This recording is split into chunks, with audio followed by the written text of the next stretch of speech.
Ben, en fait, c'est un long processus. J'ai commencé par de plus petits mandats. OK. Et au fil du temps, j'avais des ambitions de carrière. Donc, j'ai bâti peu à peu ma carrière. Puis parfois, j'ai été audacieux à frapper à des portes qui ont été longues à s'ouvrir. OK. J'ai pas réussi du premier coup à avoir un contrat avec National Geographic, mais à force de persévérer, de faire mes preuves, de revenir, de me faire dire non et de finalement continuer, ben, le non est devenu des... Parfois, les non sont devenus des oui.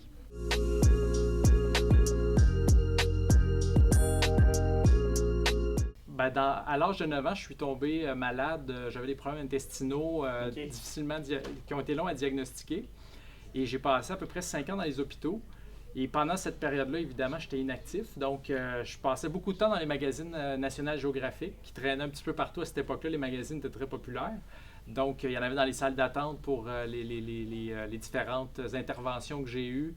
Donc, j'ai passé beaucoup de temps là-dedans. Ça m'a fait développer un amour pour l'image.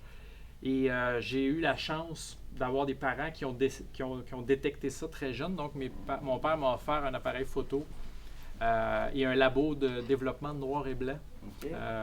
Et j'ai commencé à m'initier à la photographie à ce moment-là.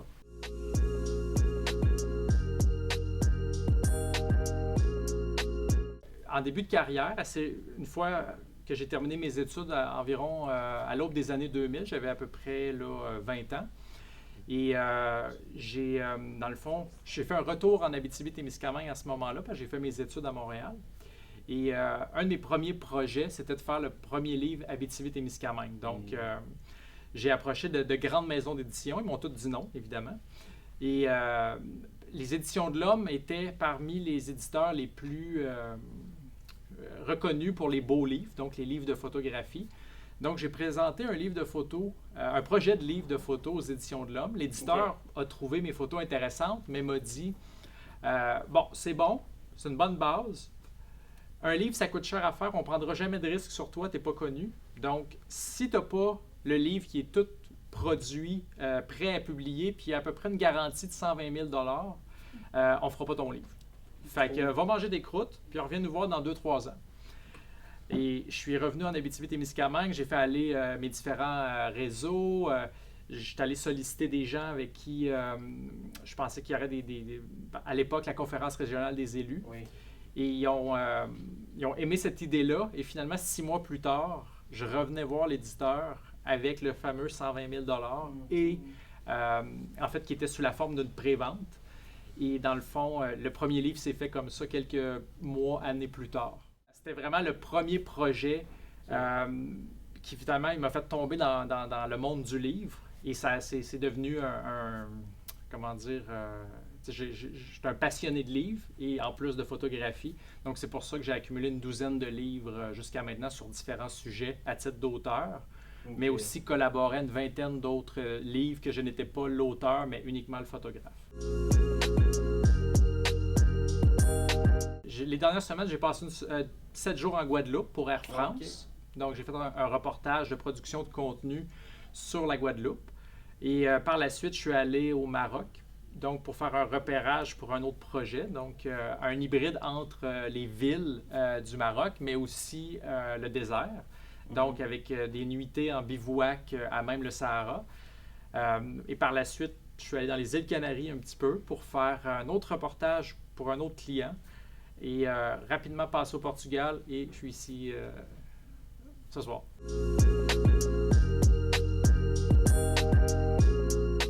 Je fais de la photo de voyage beaucoup, okay. Mais je suis aussi très actif d'un point de vue, en fait, activité économique. Donc, le secteur minier, c'est une de mes spécialités. Donc, là aussi, je voyage à travers le monde pour documenter plusieurs sites d'entreprises. Donc, par exemple, avec Agnico Eagle, qui est bien connu en Abitibi-Témiscamingue, ben, ils ont aussi des mines en Finlande, en Australie, en Amérique latine. Donc, souvent, on va m'envoyer là-bas pour documenter différentes thématiques. OK. Souvent au niveau des initiatives environnementales et du développement durable. Oui. La relation avec les parties prenantes, donc les communautés. Donc, c'est des sujets qui sont hautement visuels, très intéressants à documenter. Et il y a l'aspect, oui, minier, mais l'aspect aussi humain qui est super intéressant là-dedans. En 2010, j'ai commencé mes premières collaborations avec cette organisation-là sous la forme de reportage. OK. Mais comme c'était un de mes grands rêves de travailler pour National Geographic, les reportages, c'était comme pas assez.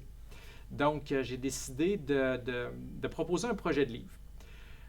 J'étais à ce stade-là, j'étais peut-être à mon 4e ou 5e livre. Et j'ai proposé un livre sur les villes nord-américaines. Donc, OK. j'ai documenté. Puis encore une fois, c'est la même chanson, là. Ils m'ont dit, on ne mettra pas d'argent sur toi, ça nous prend des partenaires, ça nous prend aussi que les photos soient toutes faites. Fait que j'ai fait toutes les photos à travers les villes de l'Amérique du Nord, les plus importantes. Donc, New York, Chicago, la Nouvelle-Orléans. Donc, je peux presque toutes les nommer, une trentaine. Et même, j'ai poussé l'audace d'aller en faire plusieurs à travers le monde pour compléter le portfolio. Et j'ai passé à 2 doigts en 2013 de réussir à publier le livre et de trouver les partenaires. OK. Finalement, bon, il y a eu des changements de direction dans les organisations qui voulaient supporter ce projet-là. Le projet est tombé à l'eau. Mais au lieu de laisser tomber puis de dire, bon, je recommence à zéro, j'ai fait un dernier appel, puis je me suis payé un billet d'avion moi-même pour aller à Washington les revoir. Donc, j'ai fait le voyage à mes frais et je suis allé leur proposer un projet sur le Québec. OK. Et ce projet-là, bon, ils ont fait le saut en disant, le Québec, pourquoi tu viens de... Je dis, parce que là, je suis certain que je suis capable d'aller chercher les fonds, les partenaires au Québec pour faire ce livre-là. Et en quelques appels, j'ai réussi à réunir les conditions gagnantes pour faire ce livre-là avec National Geographic. Et ça m'a porté à être le seul auteur québécois à avoir un contrat d'édition avec eux. Et je pense qu'on est 5 Canadiens tout au plus à avoir publié un livre en solo avec National Geographic. Ça a été, c'est sûr que c'est un bel exemple de persévérance, puis qu'on m'a dit non. En fait, et ce livre-là, j'ajouterais qu'il a été publié en 2018. Donc, j'ai mis le pied dans la porte la première fois 8 ans avant. Et ça a été un processus de 8 ans pour arriver à la sortie du livre. Livre qui a été, je crois que c'est vendu à 25 000 copies, ce qui est quand même très bon. Très bon. Dans un contexte de beau livre. Donc, c'est un livre qui est un petit peu plus cher. Donc, c'est pas du livre de masse, mais c'est de très bons chiffres, là.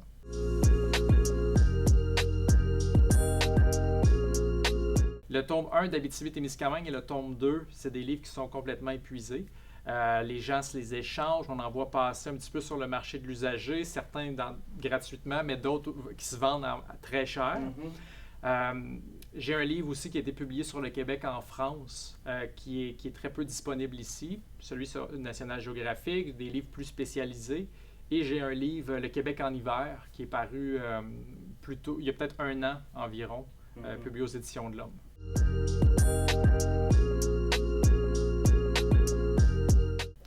Ça, c'est un accident de parcours, en fait. C'est, dans le fond, j'ai jamais aspiré à être, dans le fond, devant l'appareil photo. OK. Donc, ce projet-là, dans le fond, c'est un projet qui m'a été proposé suite à National Geographic. Puis, dans le fond, j'ai accepté parce que je suis quand même quelqu'un de très ouvert aux expériences. Oui. Et, dans le fond, ça a été une aventure de 6 épisodes d'1 heure que j'ai animé sur la chaîne Évasion. Donc, ça, c'est complété, c'est terminé. Ça a été un projet un peu documentaire. Okay. Donc, c'était intéressant. Ça m'a amené à toucher à d'autres aspects de la photo, donc le portrait, le côté plus humain, le portrait documentaire.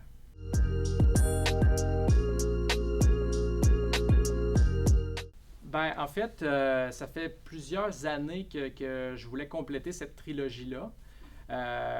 Mais je ne voulais pas le faire dans un modèle classique. Je souhaitais arriver avec un projet qui était différent. Okay.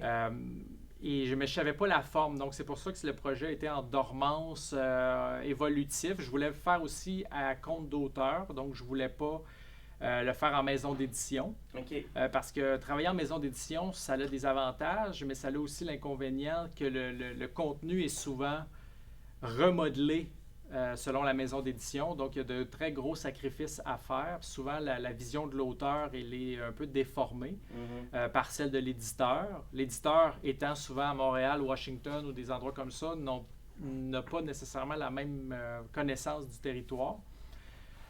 Donc là, le fait de m'associer avec la fondation du Cégep de l'Abitibi-Témiscamingue, c'était un plus parce que ça permettait d'amener une dimension un peu plus humaine à ce projet-là, avec la dimension philanthropique et de remettre 100% des profits à une cause qui était chère à mes yeux.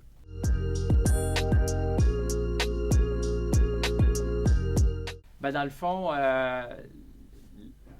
l'ancienne directrice, Valérie Lemay, m'a proposé ce modèle-là de collaboration et dans le fond de partager en fait de changer un peu le modèle traditionnel d'édition, donc d'arriver avec cette vocation philanthropique-là.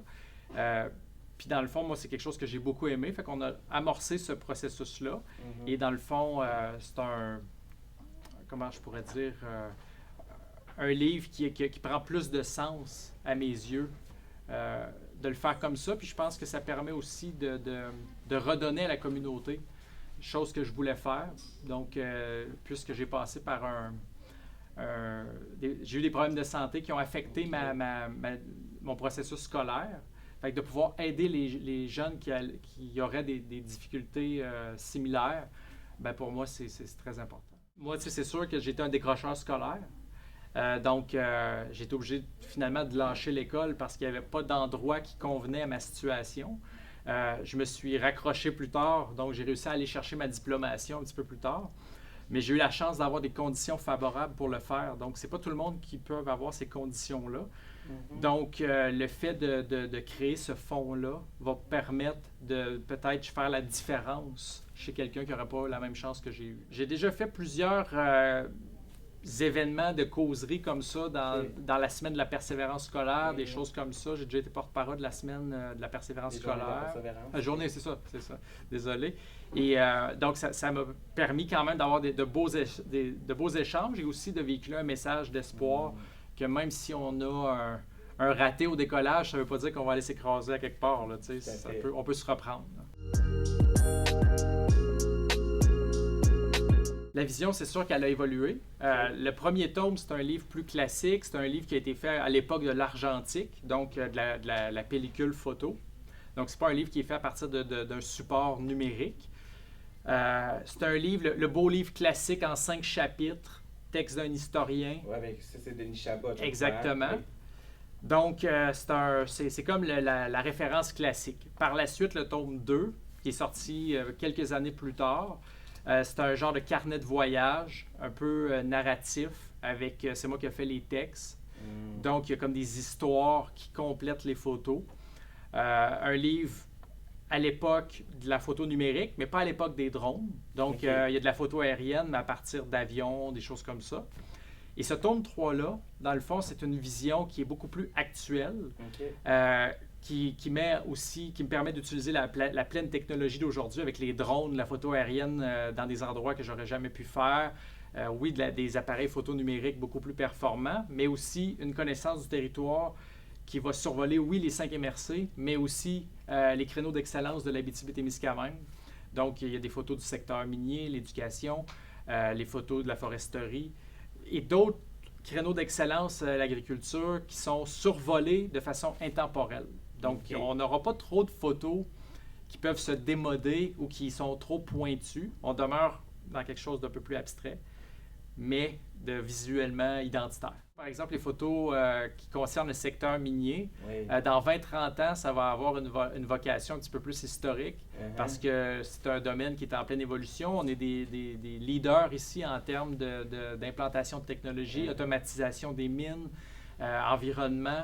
Fait que ça va être intéressant de voir, comme on peut voir des photos d'archives d'il y a 20 ans ou 30 ans. Puis souvent, il y a des photos que je fais avec ce réflexe-là. Aujourd'hui, bon, c'est une scène qui est typique à 2022, mais je l'imagine dans 30 ou 40 ans, qu'est-ce que ça peut donner comme photo d'archives. Puis il y a des choses qui sont super intéressantes à documenter dans cette perspective-là. Je dirais, c'est surtout la qualité de la lumière. Donc, souvent, on est confronté en photo au questionnement de se dire, est-ce que c'est mieux d'avoir un mauvais sujet avec une très bonne lumière ou un superbe sujet avec une très mauvaise lumière?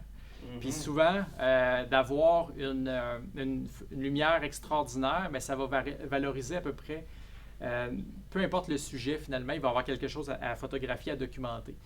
Donc moi, ma quête, c'est de faire un mix des deux. Finalement, c'est d'aller chercher la meilleure lumière possible qui me permet de documenter à peu près n'importe quoi de façon spectaculaire. Après ça, il y a toute la question aussi des drones qui permet de faire de la photo aérienne sur demande, donc d'être sur la route, puis de faire décoller un appareil qui permet d'avoir des vues aériennes à toute heure du jour et à peu de frais. Fait que j'ai 3 drones qui permettent des images un petit peu différentes. Donc, j'utilise parfois Google Maps avec l'imagerie satellite pour trouver soit des patterns ou des choses là, qui seraient graphiquement ou esthétiquement belles à partir du ciel. Et finalement, je me rends sur place avec le GPS, puis là, je fais décoller le drone et ça me permet de voir des choses que je n'aurais pas vues en conditions normales. C'est sûr qu'il y a des météos qui sont bonnes, des météos qui sont moins bonnes. C'est certain que les levées de soleil, c'est souvent un petit peu plus difficile parce qu'on ne voit pas la météo, donc on se lève puis on a ce qu'on a quand le soleil se lève. Les couchers de soleil, des fois, c'est plus facile parce qu'on voit l'historique de la journée, les prévisions sont un peu plus fiables, puis ça permet de choisir un peu mieux son endroit. Mais oui, c'est sûr qu'il n'y a pas de complètement mauvaise météo, mais il y a des météos qui sont plus favorables. Par exemple, si le temps est couvert, je vais peut-être aller plus en contexte de sous-bois ou dans la forêt. S'il fait très beau, je vais peut-être aller sur des points de vue qu'on voit un peu plus loin et qu'il y a de la belle lumière.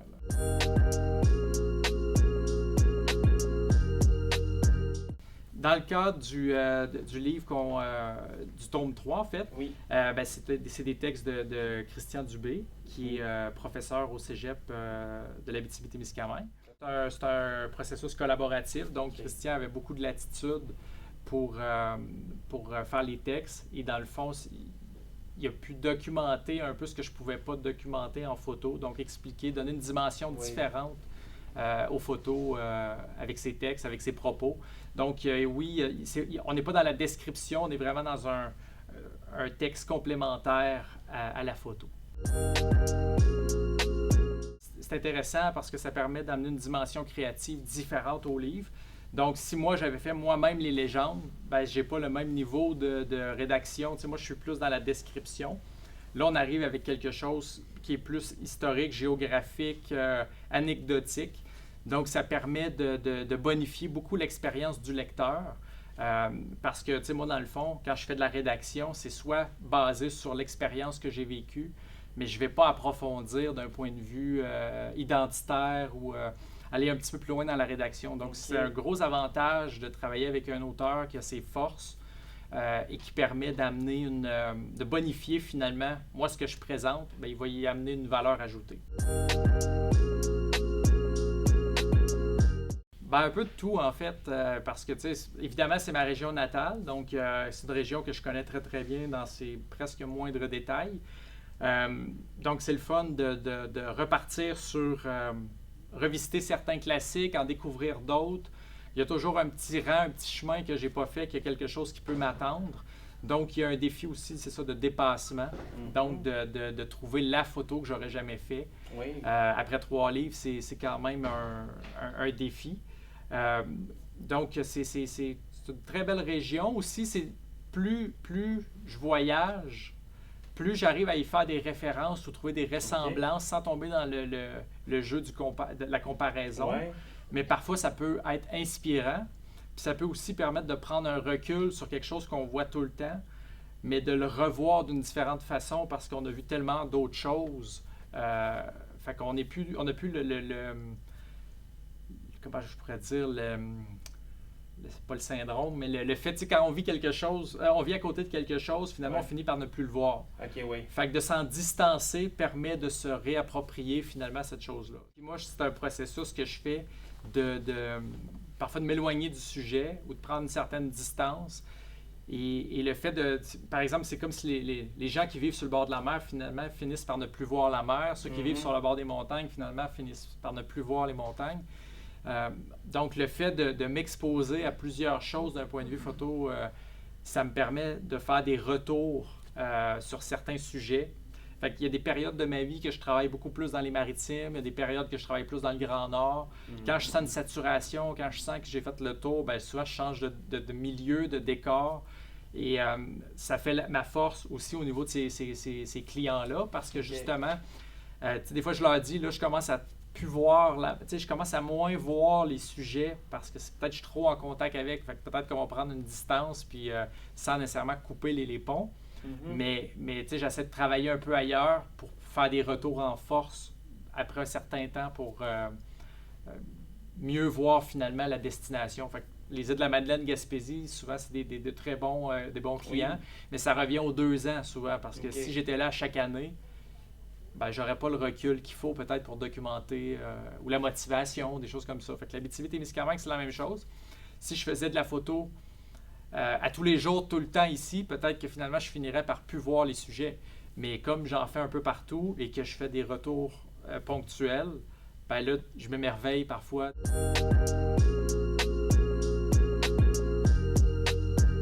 Ben, c'est sûr qu'il y a tout le temps la question des gens qui sont expatriés. Donc, des originaires, des gens originaires de l'Abitibi-Témiscamingue qui seraient partis, qui là vont servir d'ambassadeurs. Donc, eux vont avoir des livres et vont les donner. Et c'est là que ça contamine finalement les autres par la beauté du territoire. C'est sûr qu'il y a des gens qui sont curieux, qui ont visité beaucoup le Québec puis qui n'ont pas fait l'Abitibi-Témiscamingue. Donc là, ce genre de livre-là peut tomber sur leur liste d'achat parce que justement, ils veulent faire un voyage futur.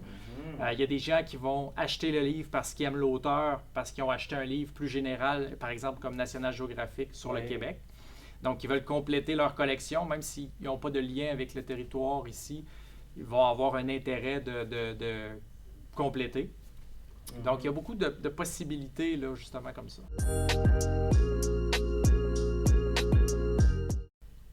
Ça va être difficile, honnêtement. Ça va être difficile, mais je peux jamais dire non. Mais dans ma tête, je voulais boucler la boucle.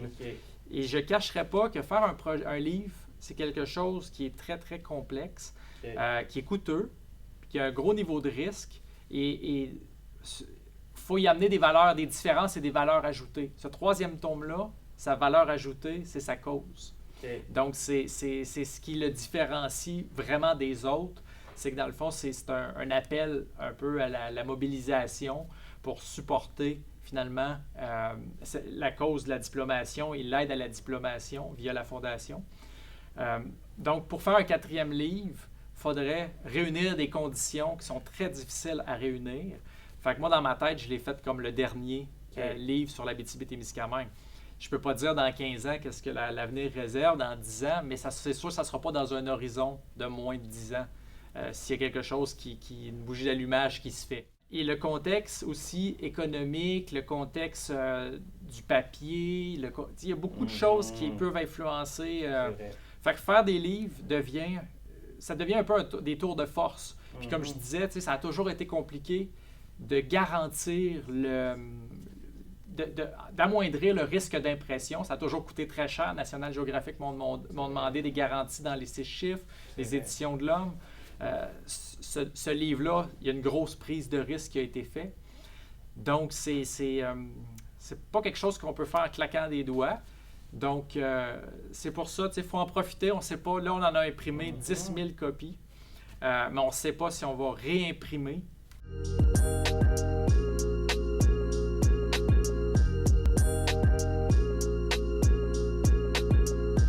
C'est sûr qu'il y a un lien. Il y a un fil conducteur parce qu'évidemment, c'est ma vision de l'Abitibi-Témiscamingue qui évolue au fil des années, mais aussi au fil des années de ma carrière. Parce que, il y a un premier livre qui a été fait quand je commençais, un à mi-carrière.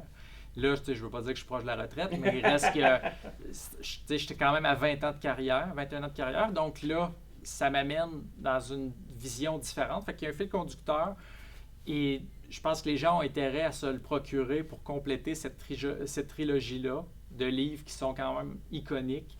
Les 2 premiers se sont vendus à 27 000 exemplaires combinés. Donc, et celui-là, on a 10 000 copies. il y en a déjà 4000 et plus de vendus. Donc, et on n'est pas sûr de réimprimer. Ça pourrait arriver, mais l'idée, c'est de créer ce fonds-là pour supporter les étudiants et étudiantes du Cégep de l'Abitibi-Témiscamingue via la Fondation.